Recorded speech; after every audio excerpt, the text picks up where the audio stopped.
se servir d'une to-do list. Voici la mienne et je vais vous la présenter. Donc ici, je vais utiliser cet espace pour titrer ma to-do list, pour lui donner en fait un sens. Ici, je vais mettre mes codes. Alors, je peux les choisir à l'avance ou les déterminer au fur et à mesure. Cette semaine, je n'ai pas ma fille et je verrai très peu mon amoureux. Donc, en fait, je vais me concentrer particulièrement sur mon travail et mes priorités. Les priorités de cette semaine-là. Donc, il suffit d'indiquer. Vous avez un espace qui vous permet de mettre aussi un résumé du temps que vous avez passé pour faire cette to-do list. Et nous voilà dans le cœur de la to-do list. Vous pouvez la voir comme un peu un brouillon ou un brainstorming. Là, par exemple, je me suis rendu compte que plusieurs activités pouvaient être batchées ensemble, donc je l'ai indiqué dans la marge.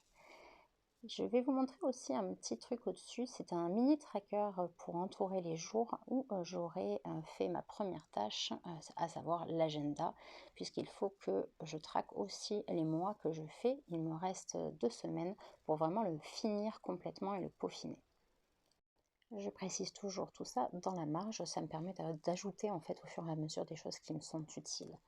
Voilà, ici je vais avoir des kiffs. Alors oui, ranger, ça fait aussi partie des kiffs puisqu'on se sent bien dans son appartement.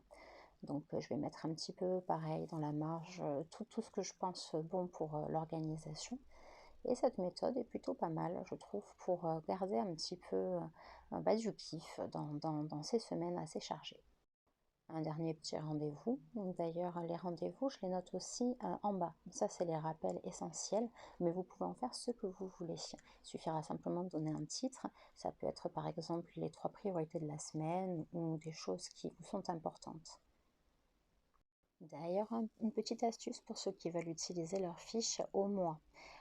Vous allez avoir 12 actions ou 12 tâches à écrire et en fait vous pouvez les diviser en 4 semaines et ça nous donne 3 tâches ou 3 actions ou 3 priorités par semaine.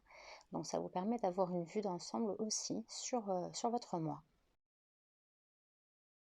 Et pour finir, on va avoir ce petit carré qui est complètement libre et dans lequel vous pouvez mettre absolument ce que vous voulez. Soit le résumé de la semaine pour un petit peu vous rendre compte de ce qui s'est passé, soit une citation.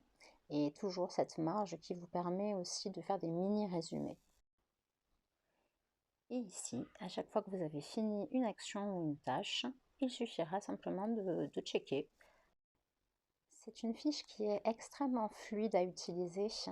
Vous avez vraiment un support qui est facile, que ça se lit de haut en bas. Vous allez avoir pas mal de résumés, la lecture est fluide, vous devriez vous en sortir parfaitement. Et une fois que j'ai fait ça, cette to-do list pour ma semaine, je vais aller remplir mon semainier maintenant. J'aurai grâce à ça une vue parfaite pour pouvoir remplir mon agenda de la semaine et avoir une vision d'ensemble de toutes mes priorités, de mes actions, de mes tâches, sans se mettre non plus la pression. Grâce à la to-do list, je sais ce qui est important.